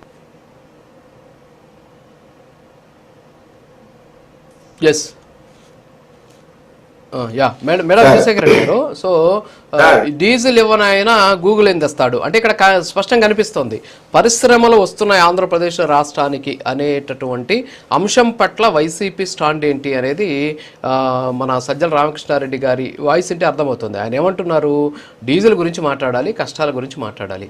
సో గూగుల్ ఎలా తెస్తాడు, డీజిల్ ఇవ్వలేనాడు, గూగుల్ ఎలా తెస్తాడు? ఇక్కడ ఉండేటువంటి డీజిల్ ఎత్తుకోబోయి అమరావతి గ్రోత్ ఇంజన్కి, అలాగే అదాని గ్రోత్ ఇంజన్కి, స్పేస్లో ఏదో ఒక ప్రాజెక్ట్ చేస్తాడంటే దానికి గ్రోత్ ఇంజన్కి, సో డీజిల్ ఇవ్వలేని చోటకి కంపెనీలు ఎలా వస్తాయనేసి కంపెనీల రాకకి సంబంధించినటువంటి అంశాన్ని చాలా స్పష్టంగా చెప్పడం జరిగింది. అంటే దీని ఉద్దేశం ఏంటి, నిన్న గూగుల్ డేటా సెంటర్కి సంబంధించినటువంటి శంకుస్థాపన విషయానికి మాస్క్ వేయాలి అనేటటువంటి ఉద్దేశం ఉంది అనేది సజ్జల రామకృష్ణారెడ్డి గారి మాటల ద్వారా అర్థమవుతోందా? నిజంగా అలాంటి పరిస్థితి ఉందనుకోవచ్చా మనం? సార్, పారామాలు వేసుకుంటే కరోనా పోతుందని మాయ మాటలు చెప్పి వేల లక్షల మంది చావు కారణమైన జగన్మోహన్ రెడ్డి కరోనా టైంలో, ఇలాంటి వ్యక్తులు సార్ వీళ్ళు ఏదో గొప్పగా మాట్లాడతారు, ప్రజల కోసం ఆలోచిస్తారనేది అవివేకం. వీళ్ళకి బుద్ధి పుట్టినట్టు మాట్లాడడం, ప్రజలను తప్పుదో పట్టించడం అనేది వీళ్ళకి నిత్య కృత్యం. ఇది ఇప్పుడుగా సార్, గత కొన్ని సంవత్సరాలుగా మనం చూస్తూనే ఉన్నాం. కేవలం బటన్ నొక్కి డబ్బులు వేస్తాం, మాకు ఓట్లు వేస్తారు, డెవలప్మెంట్ తో మాకు పని లేదు అనే వీళ్ళ ఏ బేసిక్ మెంటాలిటీ ఏదైతే ఉందో ఆ మెంటాలిటీని వీళ్ళు మార్చుకోకుంటే సార్ రాబోయే రోజుల్లో కూడా ఇట్లాగే ఉంటుంది సార్. ప్రతిపక్షం ఉన్నా లేనట్టే అనే ఒక పరిస్థితి ఈ రోజు వీళ్ళే సృష్టించుకున్నారు సార్. నేను ఒకటే అడుగుతున్నా, ఆయిల్ డీజిల్ కొరత ఏదైతే రాష్ట్రంలో గత 2-3 రోజుల ముందు ఉన్నిందో దానికి రాష్ట్ర ప్రభుత్వానికి ఏం సంబంధం సార్? సార్ ఆయిల్ కంపెనీలు ఆయిల్ సప్లై చేస్తాయి, పెట్రోల్ కావచ్చు, డీజిల్ కావచ్చు. సార్ నేను ఒకటే అడుగుతున్నా సార్, ఒక 15 రోజులు నెల కిందట డీజిల్ కన్సంప్షన్ ఈ రాష్ట్రంలో ఒక సగటు రోజున అప్పుడు పని చేద్దాం సార్, అప్పుడు పని చేద్దాం కాదు సార్, డీజిల్ కంపెనీలు పెట్రోల్ బంకులకు సరఫరా చేస్తాయి, పెట్రోల్ బంకులు వినియోగదారులకు పడతారు. పౌర సరఫరాల శాఖను రద్దు చేసేద్దామా చెప్పండి? ఎందుకు ఇంకా ఆ శాఖ ఎందుకు? ఇంకా పౌర సరఫరాల శాఖ అనేది ఉంటే దానికోసమే కదా, ప్రభుత్వానికి ఏం సంబంధం అంటారు ఏంటి అసలు? నాకు అర్థం కాదు, అది రాంగ్. అది సారీ, ఒక 15 రోజుల కిందట 9,500 కిలోలీటర్లు ఉన్న కన్జంప్షన్ 3 రోజుల కిందకి 10,500 కిలోలీటర్లకు వచ్చింది సార్. అంటే 10% కన్జంప్షన్ పెరిగింది. దానికి కారణం సార్ వ్యవసాయ 30% పెరిగిందంట, 30% పెరిగిందని చెప్తోంది. 30% పెరిగినాయి అంట, మీరు 10% దగ్గర ఆగిపోయారు. 30% అంటే 10% వినియోగం పెరగడం వల్ల దానికి కారణం సార్ పారిశ్రామిక అవసరాలు కావచ్చు, అట్లాగే వరి కోతల సమయం, అగ్రికల్చర్ డిమాండ్ విపరీతంగా పెరగడం, అట్లాగే సార్ ఆక్వాకల్చర్ సంబంధించిన కూడా విపరీతంగా డిమాండ్ పెరగడం, ఇట్లా రకరకాల కారణాలు. మూడోది ఏంటంటే సార్, ఏదో 5 రాష్ట్రాలు ఎన్నికల తర్వాత రేట్లు పెరుగుతాయనే ఏదైతే ఒక న్యూస్ ఏదైతే ఉందో అది వాస్తవమో లేదా కాదో మనకు తెలియదు, కానీ ఆ న్యూస్ ఏదైతే ఉందో దాని వల్ల కూడా జనాలలో ఒక భయాందోళన. ఈ రకంగా సార్ ఇప్పుడు రోజుకు 2 లీటర్లు పెట్రోల్ కొనే ఒక బైక్ నిర్వాహకుడు ఈ రోజు 10 లీటర్లు కొని ఇంట్లో దాచుకునే పరిస్థితి వచ్చారు సార్. ఇలా రకరకాల కారణాలతో అక్కడ కొత్త ఇదంతా కృత్రిమ కొరత సార్. ఇది ఎక్కడ కూడా ఆయిల్ కంపెనీస్ ఎక్కడ డీజిల్ ఇవ్వకుండా లేవు. దానికి కారణమే సార్ 9,500 కిలోలీటర్లు ఉన్న కన్జంప్షన్ 10,500 పెరిగినా కూడా ఈ రోజు నిరంతరాయంగా ఆయిల్ కంపెనీలు డీజిల్ ఇస్తూనే ఉన్నాయి. ఎక్కడ ఆపింది సార్? పెట్రోల్ కూడా అదే పరిస్థితి సార్. 8,500 కిలోలీటర్లు ఉన్న పెట్రోల్ కన్జంప్షన్ ఈ రోజు 9,300కి వచ్చింది. దానికి కారణం సార్ ఈ ప్లానింగ్ అంటే ఇక్కడ జనాలు కాదు సార్, ఇక్కడ వైసీపీ ఇప్పుడు వైఎస్ఆర్సీపీ ఇప్పుడు మీరు చేసిన తప్పు చెప్తాను కాదు సార్, అమరావతి పనుల కోసము మాకు నేరుగా డీజిల్ ఇవ్వాలి అవుట్లెట్లకు అని చెప్పేసి కంపెనీలకు రాయడం అనేటటువంటి ఒక లేఖ ఏదైతే ఉందో అది ఇప్పుడు మిమ్మల్ని ఇబ్బందుల్లో పడేసింది. ఆ లేఖ ఈ రోజు పైకి వచ్చేసింది. మీరు చెప్పినటువంటి చెప్పండి. ఆ లేఖలో తప్పేంటి సార్? ఒకప్పుడు బయట రిటైల్ అవుట్లెట్ లో కొన్నా, లేదంటే సార్ పారిశ్రామిక అవసరాలకు సార్ నేను కూడా కాంట్రాక్టర్నే, నేను కూడా కాంట్రాక్ట్ చేశా. మాకు కూడా ఎక్కడైనా ఒక వర్క్ వస్తే ఆ వర్క్ కు సంబంధించి ఐఓసీలకు లేఖ రాసి సపరేట్ అవుట్లెట్ ఇప్పించుకునే వాళ్ళము. ఆ రేటు కూడా ఒక 50 పైసలు అటు ఇటే ఉండేదే కానీ అంతకు మించి ఇక్కడ ఇంత డిఫరెన్స్ ఉండేది కాదు. ఈ రోజు మీరు చెప్పినట్టు 30 నుంచి 35% రేటు డిఫరెన్స్ ఉంది. ధరల వ్యత్యాసం ఉంది సార్. రిటైల్ అవుట్లెట్ కు కమర్షియల్ యూసేజ్ కి 30 నుంచి 35% వ్యత్యాసం ఉంది. కాబట్టి సార్ సార్ ఏ రోజు అయితే వర్క్ టెండర్ నోటిఫికేషన్ ఇస్తారో ఆ రోజు ఎస్ఎస్ఆర్ రేట్స్ అంటారు సార్. ఆ ఎస్ఎస్ఆర్ రేట్స్ ని వీళ్ళు ఎప్పుడైతే క్యాలిక్యులేట్ చేస్తారో ఆ రోజు ఆ డీజిల్ ఎంత ఉందో ఆ రోజు రిటైల్ అవుట్లెట్ లో ఆ ధరను తీసుకుని మాత్రమే ఎస్ఎస్ఆర్ రేట్ లో ఆ రోజు క్యాలిక్యులేట్ చేసి టెండర్ పిలుస్తారు. ఆ టెండర్ రేట్ల ప్రకారమే కాంట్రాక్టర్లు కోట్ చేస్తారు. ఈ రోజు 30 నుంచి 35% ధరలు ఎక్కువైతే ఆ డబ్బులు ఎవరు భరిస్తారు సార్? ఆ డబ్బులు కాంట్రాక్టర్లు భరిస్తారా? అందువల్ల వర్క్ అయిపోవా, లేదంటే వర్క్ స్లో కావా సార్? ఇక్కడ ఇదంతా ఒక చైన్ రియాక్షన్ సార్. కాంట్రాక్టర్ ఎప్పుడైతే చేతులు చేస్తాడో గవర్నమెంట్ కూడా వర్క్ జరగాలి కదా సార్. కాబట్టే లెటర్ రాశారు ఆయిల్ కంపెనీలకు, అయ్యా మీరు ఎందుకు ఇట్లా వ్యత్యాసం పెట్టారు, ధరల వ్యత్యాసము, ఇక్కడ మాకు ఇబ్బంది ఉంది, ఈ మాదిరిగా మేము అమరావతిని అత్యంత వేగంగా కట్టాలనుకుంటున్నాము, దయచేసి మాకు రిటైల్ అవుట్లెట్ లో ఏ ధరకైతే మీరు ఇస్తున్నారో ఆ ధరకే మాకు ఇవ్వండి అని అడిగారు. తప్పే ఉంది సార్ దాంట్లో.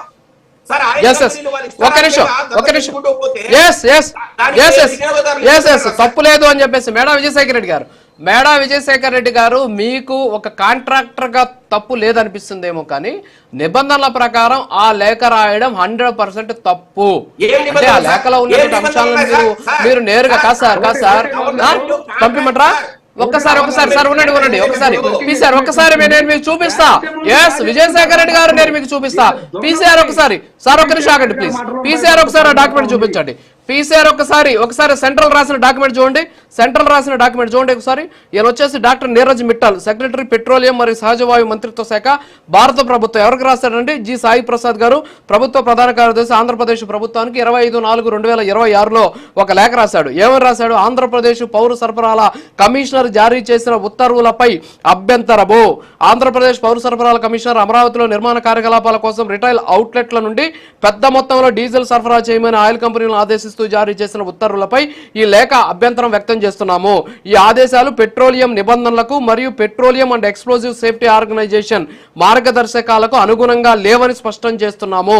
రిటైల్ అవుట్లెట్లు కేవలం వాహనాల ట్యాంకర్లోకి లేదా గరిష్టంగా 200 లీటర్ల సామర్థ్యం గల కంటైనర్లకు మాత్రమే డీజిల్ సరఫరా చేయాలి. పెద్ద మొత్తంలో అంటే బల్క్ సరఫరా చేయడానికి రిటైల్ అవుట్లెట్లకు అధికారం లేదు. ఇలా చేయడం నిత్యావసర వస్తువుల చట్టం 1955 కింద కూడా నిబంధనల ఉల్లంఘన జరుగుతుంది. డైరెక్ట్ సేల్స్ పద్ధతులు చాలా ఉన్నాయి, వాటి ద్వారా చేసుకోవాలి. దీన్ని వెంటనే మీరు విత్డ్రా చేసుకోండి అని చెప్పేసి కేంద్ర పెట్రోలియం శాఖకు సంబంధించినటువంటి అధికారులు రాసినటువంటి లేఖ. సో రాయడం తప్పు. ఇది కేంద్ర ప్రభుత్వం కూడా నిర్ధారించారు. ఇక్కడ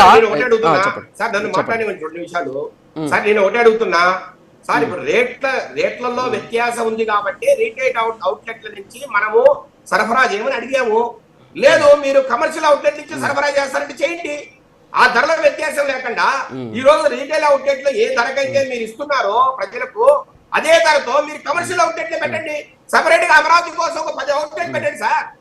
ఎందుకు చేస్తారు సార్? మీ అమరావతి కాదండి, అమరావతి మీరు కడుతున్నారని చెప్పేసి దేశవ్యాప్తంగా ఉన్నటువంటి నిబంధన మీకోసం ఎందుకు మార్చాలి సార్?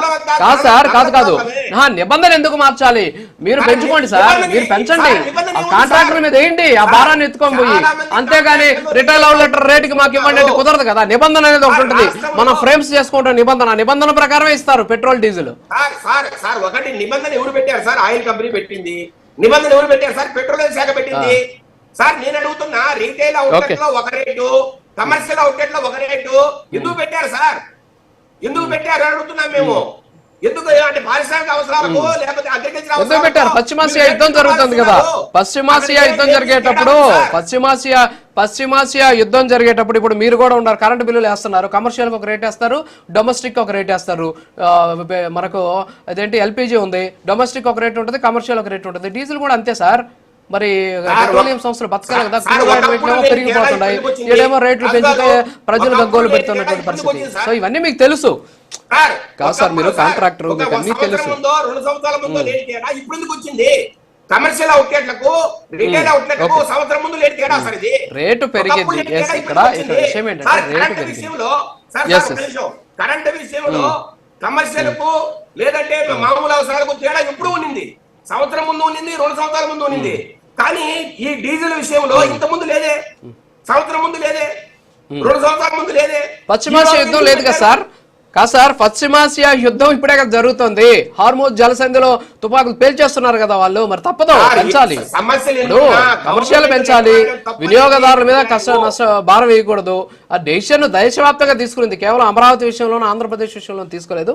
సరే వస్తాను, మీకు నాకు వాదులాటొద్దు, చర్చ నడిపిద్దాం ముందుకి, మళ్ళీ వస్తాం మీ దగ్గరికి. కృష్ణవేణి గారు గుడ్ మార్నింగ్. సో ఓవరాల్గా అంటే ఇక్కడ ఏంటి అంటే ఒక పక్క రాష్ట్రానికి సంబంధించినటువంటి ఒక మంచి కార్యక్రమం జరుగుతుంది.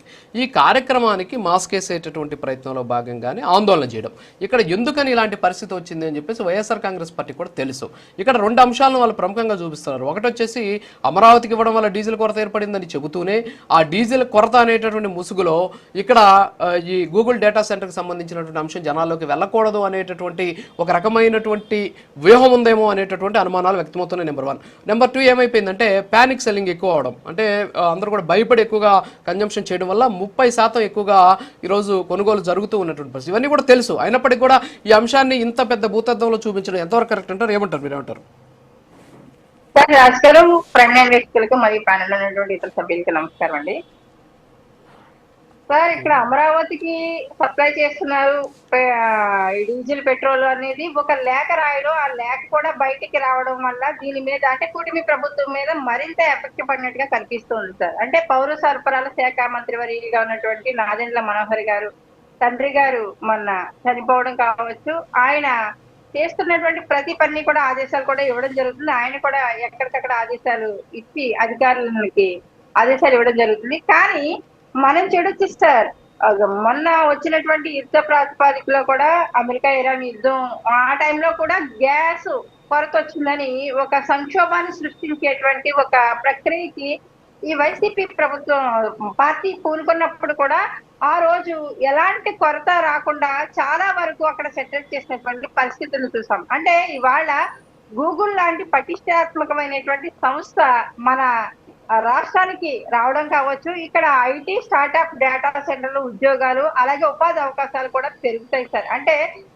1,35,000 కోట్ల రూపాయలతో 600 ఎకరాల్లో నిర్మితమవుతున్నటువంటి దీనివల్ల ఇంచుమించు 2 లక్షల మందికి పరోక్షంగా ప్రత్యక్షంగా ఉపాధి ఉద్యోగ అవకాశాలు కలుగుతాయి. కాబట్టి దీనికి సంబంధించి అనేక ఐటీ దిగ్గజాలు లాంటి కంపెనీలు అక్కడికి రావడం కావచ్చు, ఏఐకి సంబంధించినటువంటి కంపెనీలు రావచ్చు, ఇవన్నీ కూడా వచ్చి ఇక్కడ విశాఖపట్నంలో అభివృద్ధి ఆల్రెడీ స్టార్ట్ అయింది. అంటే మన రాష్ట్రంలో ఉన్నటువంటి నిరుద్యోగ యువత ఇతర రాష్ట్రాలకు తరలి వెళ్ళిపోకుండా ఇక్కడే మనకి స్టెబిలిటీగా ఉద్యోగాలు చేసుకుంటూనే ఇక్కడ రాష్ట్ర అభివృద్ధిలో ఒక రకంగా ముందుకెళ్తున్నటువంటి పరిస్థితి.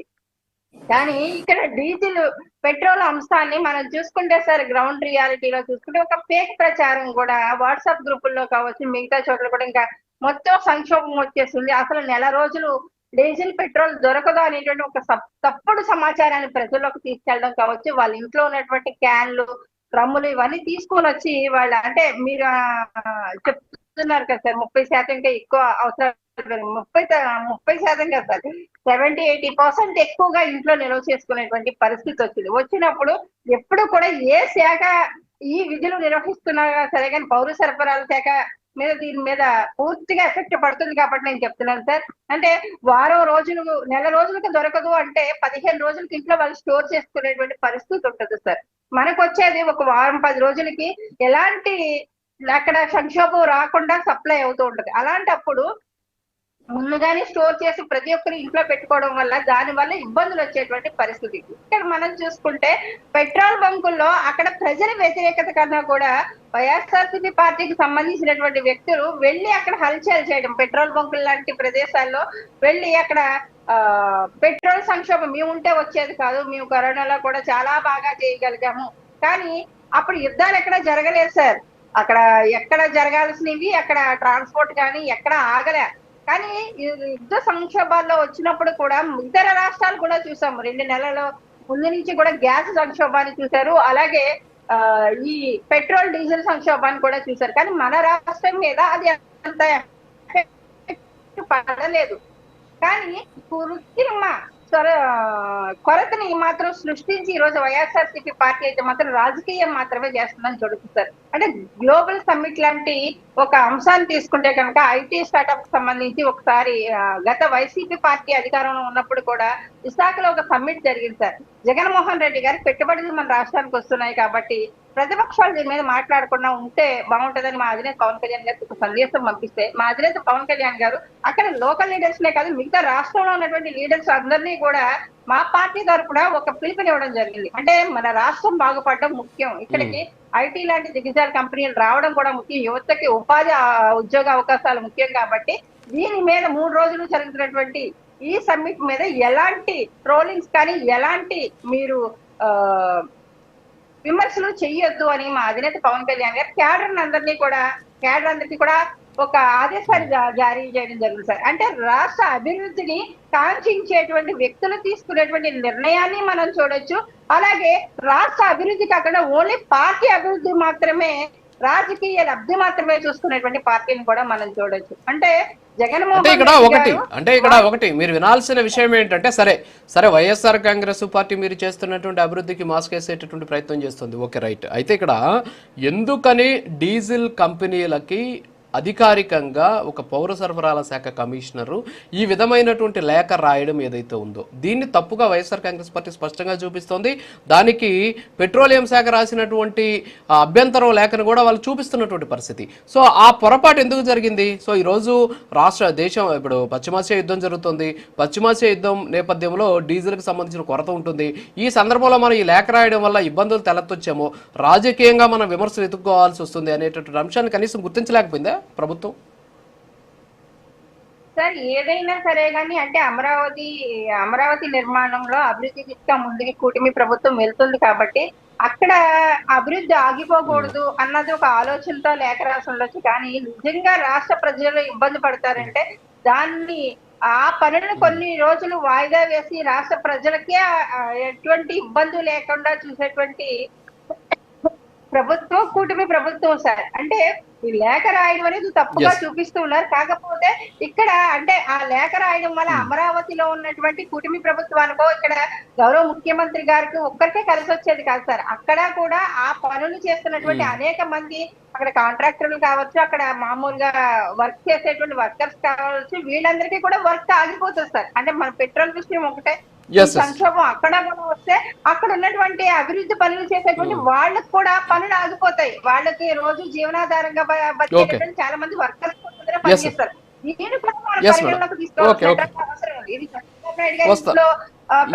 కోసమో లేక సీఎం గారి ఇంట్లో పెట్టుకోవడం కోసమో రాసినటువంటి లేఖ అయితే మాత్రం కాదని నేను అనుకుంటున్నా సార్. వస్తారు మేడం. ఒకటి కట్టగార్తి గారు, ఇక్కడ ఒక అంశాన్ని మనం ఖచ్చితంగా చూడాలి. ఏంటి అంశం అంటే ప్యానిక్ సేల్స్ ఎక్కువైపోయింది. ఎందుకంటే భయపడుతున్నారు చాలామంది, అంటే రేట్లు పెరుగుతాయి ఒకటి, రెండవది వచ్చేసి కొరత ఏర్పడుతుంది అనేటటువంటి కారణం చేత వాళ్ళు 100 రూపాయలు పెట్రోల్ పట్టించుకునే వాళ్ళు కూడా ఫుల్ ట్యాంక్ చేస్తున్నటువంటి పరిస్థితి. నేను కూడా చూశాను పెట్రోల్ బంకుల దగ్గరికి వెళ్ళినప్పుడు దాదాపుగా అందరూ ఫుల్ ట్యాంకులే, వచ్చినటువంటి వాళ్ళంతా ఫుల్ ట్యాంకులే, కాసేపటికి అయిపోతుంది. సో అలాంటి పరిస్థితి. సో కన్జంప్షన్ పెరగడం కూడా ఇక్కడ ఒక రకమైనటువంటి పరిస్థితి. సో దీన్ని కూడా కావాలని కొన్ని శక్తులు బయట నుంచి ప్రచారం చేసి దాన్ని ఒక పెద్ద భూతత్వంలో చూపించేటటువంటి ప్రయత్నం చేస్తుంది అనేటటువంటి వాదన కూడా వ్యక్తమవుతుంది. ఏమంటారు? ఒక 2 minutes క్లోజ్ చేయండి, టైం లేదు మనకు. సార్ మీరు అడిగడానికి సమాధానం చెప్పే ముందు ఒక చిన్న మాట, ఎక్కువ లేఖమే చర్చ జరిగింది అంటే ఒక మాట.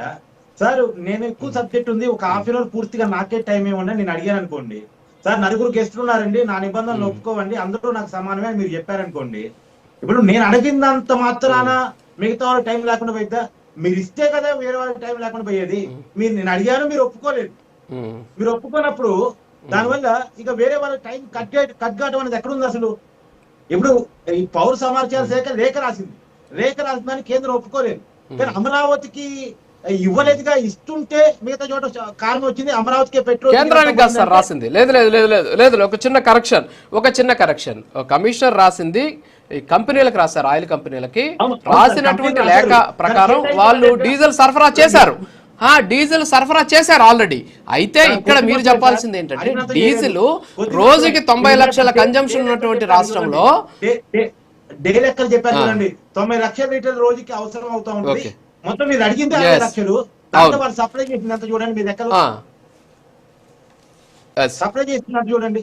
కాకపోతే వాళ్ళు అడగటానికి కూడా ఉన్న కారణం ఏంటంటే ఒక్కసారిగా రేటు 21 రూపాయలు పెరిగిపోయింది. దానికి కారణాలు ఏమైనా కావచ్చు, యుద్ధం వల్ల కావచ్చు, సప్లైలో రావడం వల్ల కావచ్చు, బేరర్ ధర పెరగటం కావచ్చు, రూపాయి పతనం కావచ్చు, కారణాలు ఏమైనా కావచ్చు. కానీ ఒక్కసారిగా రేటు విపరీతంగా పెరిగిపోయింది, ఊహించినంతగా పెరిగిపోయింది.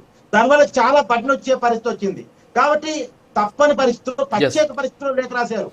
రోజువారీ రేఖ రాయటం కాదు, మామూలుకే డొమెస్టిక్ అంటే అవసరాలకి, అంటే రిటైల్ అవసరాలకి, కమర్షియల్ అవసరాలకి తేడా ఉంటది. కానీ ఆ తేడా ఎంత శాతం పెరిగింది? ఒక్కసారికి విపరీతమైన స్థాయికి పెరిగిపోయింది. కాబట్టి ఏమన్నా మాకు ఎగ్జామ్షన్ వస్తానే ఒక ఆశతో రాశారు వాళ్ళు. కానీ అది ఆశ నిబంధనకు విరుద్ధం అని చెప్పేసి కేంద్రం చెప్పింది. దాన్ని మాత్రం దాన్ని తప్పట్టమైంది. మనం దాన్ని ఎందుకు తప్పట్టాలి? ఒక ఆశ తక్కువకి వస్తేమో మనం అడిగిన దాని కోరికను ఒప్పుకుంటారేమో అని అడిగారు. అడిగిన దానికి కేంద్రం ఒప్పుకోలేదు. ఓకే సార్, అది పక్కన పెడితే మీరు అడిగిన దానికి ప్రజలు ప్యానికి గురవుతున్నారు అనేది వాస్తవం సార్. ఎందుకంటే రోజువారీ అవసరాల కంటే ఈ బెంగాల్ ఎన్నికలు అయిపోయిన తర్వాత ఒక్కసారిగా 50 రూపాయలు పెరిగిపోయిందట, 30 రూపాయలు పెరిగిపోయిందట సోషల్ మీడియా ప్రచారాలు. తర్వాత ఈ సంక్షోభం వస్తుందంటే ఆయిల్ సప్లై తగ్గిపోయిందంట, ఇక ఆయిల్ లేదట అనేటువంటి కారణాలు. వీరన్నిటి కారణంగా పెద్ద రెండోది మీరు ఇందాక చెప్పారు, ఇండస్ట్రియల్ అవసరం వాళ్ళు కూడా ఆ రేటుకి రిటైల్ మార్కెట్ తేడా రేట్లో తేడా ఉండటం వల్ల వాళ్ళు రిటైల్ మార్కెట్ వస్తాను. ఓకే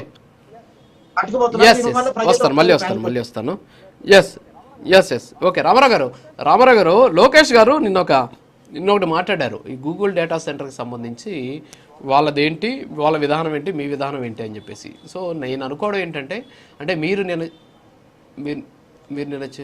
నిన్న చేసినటువంటి ఆందోళన కారణం ఈ గూగుల్ డేటా సెంటర్ ఏమో అనేటటువంటి అనుమానాలు వ్యక్తమవుతున్నాయి. ఒకసారి ముందైతే పీసీఆర్ లోకేష్ గారి బయట ప్లే చేయండి ప్లీజ్.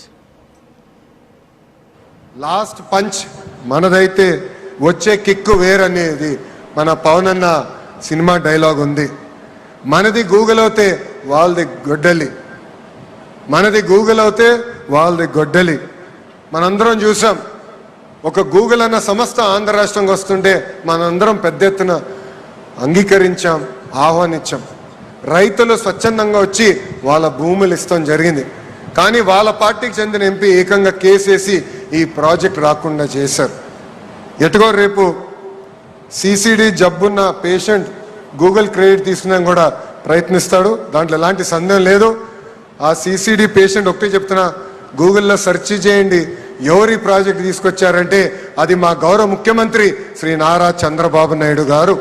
నేను చెప్పేది ఒకటే, మాది గూగుల్, మీది గొడ్డలి, both are not the same brother.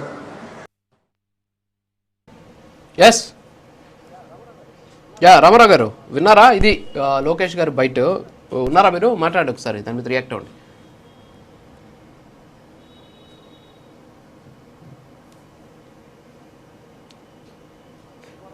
Okay Ramarao గారు లేనట్టున్నారు.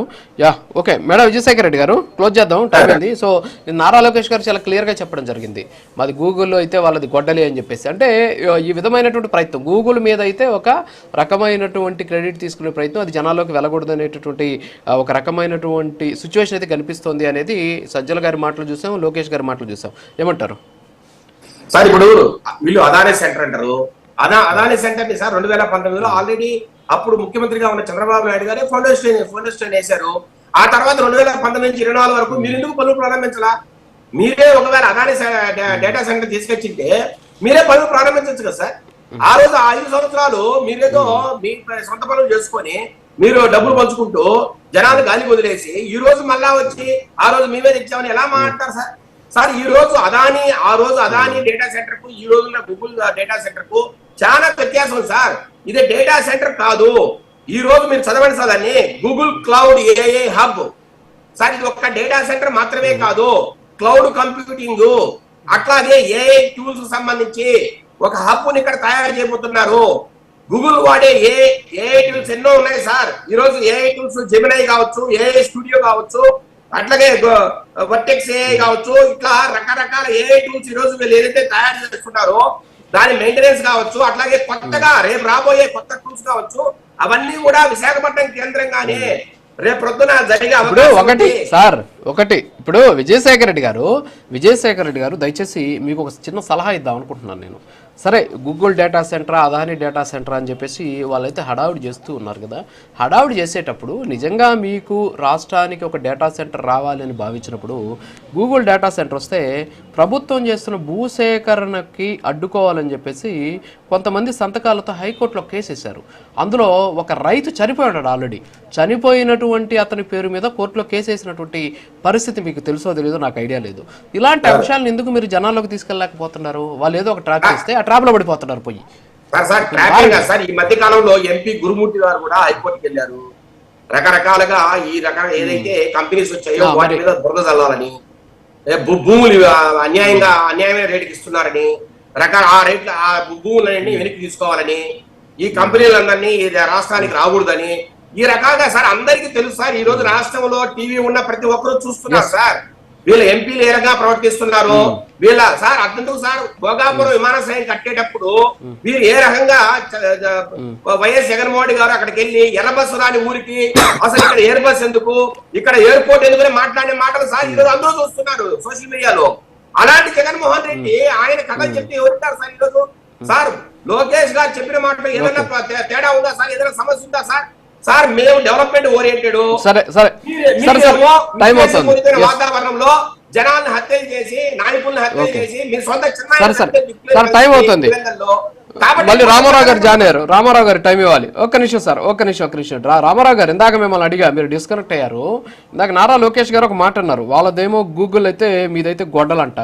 మరి ఏంటి దాని మీద ఒక హాఫ్ మినిట్ టైం లేదు నాకు, హాఫ్ మినిట్ లో మీరు క్లోజ్ చేయాలి. ఇప్పుడు నారా లోకేష్ గారి పరిజ్ఞానం ఏంటంటే, అదేదో బాంబేలో ఏబిఆర్ అనేటువంటి సంస్థ ఒక సమ్మిట్ పెట్టి దాన్ని పిలిస్తే ఈ యొక్క ఆంధ్రప్రదేశ్ అభివృద్ధికో లేకపోతే భారతదేశం నుంచి రావాల్సినటువంటి అంశాలు మాట్లాడకుండా అక్కడ రెడ్ బుక్ లో జగన్మోహన్ రెడ్డి గారి పేరు ఉందా లేదన్నాడు. అదే ఆయన నాలెడ్జ్. అతను ఒక ఏదో చంద్రబాబు నాయుడు చాటున చేస్తున్నటువంటి ప్రయత్నం తప్ప ఈ రోజు చూస్తున్నాం సెక్రటేరియట్ లో అతను ఇనిషియల్ లేకుండా ఫైల్ కదలకూడదంట. ఈ యొక్క లోపభూయిష్టమైనటువంటి విధానాలు లేకుంటే ఈ యొక్క అనర్థాలు, ఈ యొక్క విధ్వంసానికి అన్నింటికి కూడా మూల కారణం లోకేష్ గారు. ఆయన గురించి మనం పెద్దగా మాట్లాడుకోవాల్సినటువంటి, ఆయనకి వాళ్ళ తండ్రికి వచ్చినటువంటి ఆస్తులు ఎలా వచ్చింది తెలుస్తుంటే అప్పుడు తెలుస్తుంది ఈ యొక్క తేడా. ఆయన తెలియాల్సినటువంటి తేడా ఏంటంటే, చంద్రబాబు నాయుడు గారు మీరు 2 ఎకరాల నుంచి మన కుటుంబం ఏదైతే 4-5 ఉన్నారో సరేలేండి. ఇప్పుడు అవన్నీ మనం మాట్లాడుకుంటే చాలా వస్తాయండి సార్. ఒక్క నిమిషం సార్, ఒక్క నిమిషం క్లోజ్ చేద్దాం. రామారావు గారు, కృష్ణవేణి గారు టైం అయిపోయింది. Okay sir please. ఓకే ఏని చాలా మాట్లాడాలి. 2 రోజులు పెట్టుకుందాం మనం డిబేట్. అది ఒక్క నిమిషం కృష్ణవేణి గారు మాట్లాడండి మేడం. 1 మినిట్, మీకు ఎక్కువ టైం లేదు. సమస్య ఉంటే పరిష్కారం చూపించాలి తప్ప దాన్ని రాజకీయ ఉనికి కోసం వాడుకోవడం అనేది తప్పు. ఇవాళ గూగుల్ లాంటి ప్రతిష్టాత్మకమైనటువంటి సంస్థ వైజాగ్ లాంటి ప్రదేశానికి రావడం ఫ్యూచర్ లో జరగబోయేటువంటి అభివృద్ధిని కూడా క్లియర్ గా కనిపిస్తూ ఉంది. కానీ దీన్ని ఒక పెట్రోల్ డీజిల్ విషయం అంశాన్ని పైకి తీసుకొని వచ్చి దాన్ని అడ్డుకునేటువంటి, అంటే రాష్ట్రానికి ఇలాంటి కంపెనీ వచ్చినప్పుడు ఇంకా దిగ్గజాలు లాంటి కంపెనీలు వస్తాయి సార్. వచ్చినప్పుడు ఇక్కడ రాష్ట్ర అభివృద్ధి ఫ్యూచర్ లోనే కనిపిస్తూ ఉంది. అంటే రప్ప రాజకీయం వాళ్ళదైతే రమ్మని పిలిచేటువంటి రాజకీయం, కంపెనీని ఆహ్వానించేటువంటి రాజకీయం మాకు ప్రభుత్వం ఉంది. కాబట్టి వీళ్ళు పదే బురద వేయడం మానేసేసి మాత్రం పూర్తిగా రాష్ట్ర అభివృద్ధికి సహకరిస్తే, నిజంగా సమస్య ఉంటే దానికి పరిష్కారం చూపిస్తే ఆ మంచి రోజులు ఆంధ్రప్రదేశ్ లో సహకరించేటటువంటి రాజకీయాలు రావాలని చెప్పేసి అందరూ కోరుకుంటున్నారు. అందరూ కలిసి రాష్ట్ర అభివృద్ధిలో భాగం కావాలని చెప్పేసి కోరుకుంటున్నాం. థ్యాంక్ యూ మేడం కృష్ణవేణి గారు, అలాగే మేడం విజయశేఖర రెడ్డి గారు, రామారావు రామారావు గారు, కట్టాకత్తి గారు, థ్యాంక్ యూ వెరీ మచ్ డిబేట్లో పాల్గొన్నారు. సో ఓవరాల్గా చూస్తే ఆంధ్రప్రదేశ్లో డీజిల్ కొరత మీద వైఎస్ఆర్ కాంగ్రెస్ పార్టీ నిన్న చేసినటువంటి ఆందోళనకు సంబంధించి కేవలం గూగుల్ డేటా సెంటర్ అంశం ప్రజల్లోకి వెళ్ళకూడదు అనేటువంటి ఒక మాస్క్ కోసం చేసినటువంటి ఒక ప్రయత్నం అనేటటువంటి విమర్శలు వ్యక్తమవుతున్నాయి. అయితే వైఎస్ఆర్ కాంగ్రెస్ పార్టీ ఏముంటుందంటే అమరావతికి డీజిల్ సరఫరా చేయాలి అని చెప్పేసి లేఖ రాయడం వల్ల ఇదంతా జరిగిందని చెప్పారు. సో దానికి సంబంధించినటువంటి వివరాలు, లెక్కలన్నీ కూడా నేను చెప్పడం జరిగింది. 90 లక్షల లీటర్లు ప్రతిరోజు ఆంధ్రప్రదేశ్ రాష్ట్రంలో ఉన్నటువంటి పెట్రోల్ బంకుల ద్వారా పడుతుంటే వీళ్ళు అడిగింది కేవలము 60 లక్షల లీటర్లు నెలకి, అంటే దాదాపుగా కూడా రోజుకు ఒక 2 లక్షల లీటర్లు అడిగారు. అంటే 90 లక్షల లీటర్లు 2 లక్షల లీటర్లు ఇక్కడ అడిగినటువంటి పరిస్థితి. సో దానివల్ల కొరత ఏర్పడిపోతుంది అనేటటువంటి పరిస్థితి లేదు. సో ఇది కేవలం కృత్రిమంగా కొంతమందిలో ప్యానిక్ సేల్స్ పెరగడం వల్ల ఇలాంటి సిచ్యువేషన్ ఉంది అనేటటువంటిది మనకి ఇక్కడ ఉన్నటువంటి ఆధారాల ద్వారా కూడా అర్థమవుతున్నటువంటి పరిస్థితి. వాటి ఆ టాపిక్ స్టేట్ ప్రైమ్.